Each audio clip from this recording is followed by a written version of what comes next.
ಎಲ್ಲರಿಗೂ ನಮಸ್ಕಾರ. ಇವತ್ತು ಮಡಿಕೆ ಕಾಳು ಪಲ್ಯ ಮಾಡಿ ತೋರ್ಸಕತ್ತೀನಿ. ಮೊಳಕೆ ಒಡಿಸಿದ ಮಡಿಕೆ ಕಾಳಿದು.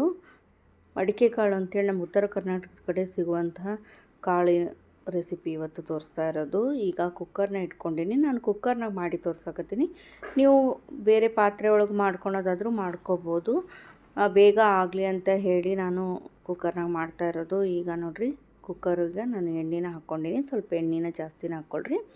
ಎಣ್ಣೆ ಕಾಯಲಿ. ಎಣ್ಣೆ ಕಾದಾದ್ಮೇಲೆ ಜೀರಿಗೆ ಹಾಕ್ಕೊಳ್ಳೋಣ ಅಂತ ಒಂದು ಅರ್ಧ ಟೀ ಚಮಚ ಜೀರಿಗೆ, ಆಮೇಲೆ ಸಾಸಿವೆ ಹಾಕ್ಕೊಳಕತ್ತೀನಿ. ಸಾಸಿವೆ ಚಟ್ಪಟ ಅಂತ ಸಿಡಿದಿಂದ ಈಗ ಕರಿಬೇವು ಹಾಕ್ಕೊತೀನಿ. ಕರಿಬೇವು ಆದಮೇಲೆ ಈಗ ಈರುಳ್ಳಿನ ಹಾಕ್ಕೋಬೇಕು. ಒಂದು ಸ್ವಲ್ಪ ಈರುಳ್ಳಿನೂ ಕೂಡ ನಾವು ಜಾಸ್ತಿನ ಹಾಕ್ಕೋಬೇಕು. ಇದಕ್ಕೆ ಎಣ್ಣೆ ಒಳಗೆ ಫ್ರೈ ಮಾಡ್ಕೊಳ್ಳೋಣ ಅಂತ ಎಲ್ಲನೂ. ಭಾಳ ಸಿಂಪಲ್ಲಾಗಿ ಮಾಡ್ಕೋಬೋದು. ಮತ್ತು ಮಡಿಕೆ ಕಾಳು ಪಲ್ಯನ ನಾವು ಬಿಸಿ ಬಿಸಿ ಜೋಳದ ರೊಟ್ಟಿ ಜೋಡಿ, ಚಪಾತಿ ಜೋಡಿ ತಿನ್ಬೋದು. ಭಾಳ ಮಸ್ತ್ ಇರ್ತೈತಿ ಮತ್ತು ಆರೋಗ್ಯಕ್ಕೂ ಭಾಳ ಒಳ್ಳೆಯದು. ಮೊಳಕೆ ಬರಿಸಿದ ಕಾಳುಗಳದ್ದು ಪಲ್ಯ ಆಗಲಿ, ಸಾಂಬಾರಾಗಲಿ ಹೆಲ್ತಿಗೆ ಭಾಳ ಚಲೋ. ಹೀಗಾಗಿ ನೋಡ್ಬೋದು, ಈಗ ನಾನು ಎಲ್ಲನೂ ಫ್ರೈ ಮಾಡ್ಕೊಳಕತ್ತೀನಿ ಎಣ್ಣೆ ಒಳಗೆ. ಯಾರೆಲ್ಲ ಹೊಸದಾಗಿ ನೋಡಕತ್ತೀರಿ ಫಸ್ಟ್ ಟೈಮ್, ಇನ್ನೂ ಚಾನಲ್ನ ಸಬ್ಸ್ಕ್ರೈಬ್ ಮಾಡಿಲ್ಲ ಅಂದರೆ ಸಬ್ಸ್ಕ್ರೈಬ್ ಮಾಡಿಕೊಂಡು ಆಲ್ ಅನ್ ಆಪ್ಷನ್ನ ಕ್ಲಿಕ್ ಮಾಡಿರಿ. ನಾನು ಚಟ್ನಿ ರೆಸಿಪಿಗಳನ್ನ ತೋರಿಸೀನಿ. ಕೆಂಪು ಚಟ್ನಿ, ಟೊಮೆಟೊ ಚಟ್ನಿ, ಬೆಂಡೆಕಾಯಿ ಚಟ್ನಿ ಮತ್ತು ಶೇಂಗಾ ಚಟ್ನಿ, ಗುರಳ್ ಚಟ್ನಿ ಎಲ್ಲನೂ ತೋರಿಸಿದ್ದೀನಿ. ನೀವು ನನ್ನ ಚಾನಲ್ನಾಗ ಚೆಕ್ ಮಾಡ್ಕೋಬೋದು. ರುಚಿಗೆ ತಕ್ಕಷ್ಟು ಉಪ್ಪು ಹಾಕ್ಕೊಂಡೇನಿ ಮತ್ತು 1/4 ಟೀ ಚಮಚ ಅರಿಶಿಣದ ಪೌಡ್ರನ್ನ ಹಾಕ್ಕೊಂಡೀನಿ. ಇದಕ್ಕೆ ಇನ್ನೊಂದು ಮೇನ್ ನಾವು ವಸ್ತು ಅಂತಂದ್ರೆ ಇದು ಗುರಳ್ ಪೌಡ್ರ್ ಅಂತಂದ್ರೆ ಹುಚ್ಚಳ್ಳ ಅಂತ ಕರೀತಾರೆ. ಹುಚ್ಚಳ್ಳನ ಪೌಡ್ರನ್ನ ನಾವು ಕೆಲವೊಂದು ಪಲ್ಯಗಳಿಗೆ ಹಾಕ್ತೀವಿ. ಅದು ಹಾಕಿದ್ರೆ ಟೇಸ್ಟ್ ಚಲೋ ಇರೋದು. ಹೀಗಾಗಿ ಈಗ ನಾನು ಮೆಣಸಿನ್ಕಾಯಿನ ಹಾಕ್ಕೊಳಕತ್ತೆ ನೋಡ್ರಿ. ಹಸಿ ಮೆಣಸಿನ್ಕಾಯಿ ಪೇಸ್ಟ್ ಇದು.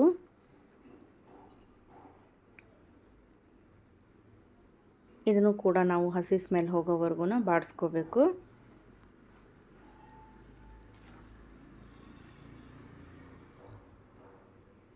ಗುರಳ್ ಪೌಡ್ರನ್ನ ಹಾಕಲೇಬೇಕು. ಹಾಕಲಿಲ್ಲ ಅಂತಂದ್ರೆ ಈ ಪಲ್ಯ ಚೆನ್ನಾಗಾಗಲ್ಲ. ಅದರ ಸಂಬಂಧ 1 ಟೀ ಚಮಚ ಗುರಳ್ ಪೌಡ್ರನ್ನ ಹಾಕ್ಕೊತೀನಿ ನಾನು.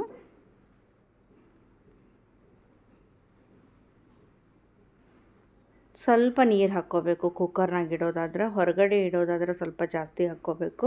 ಕುಕ್ಕರ್ನಾಗ ಸ್ವಲ್ಪ ಆದ್ರೆ ಸಾಕಾಗ್ತೈತಿ. ಇಲ್ಲ ಅಂತಂದ್ರೆ ನೀರು ಆಗಿಬಿಡ್ತೈತಿ. ಅದ್ರ ಸಂಬಂಧ ನೋಡಿಕೊಂಡು ನೀರನ್ನ ಹಾಕ್ಕೊಳ್ರಿ. ಈಗ ಮೊಳಕೆ ಬರಿಸಿದ ಕಾಳನ್ನ ನೋಡಿರಿ.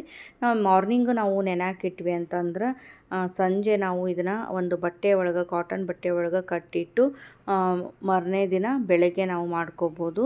ಮೊಳಕೆ ಬಂದಿರ್ತಾವೆ.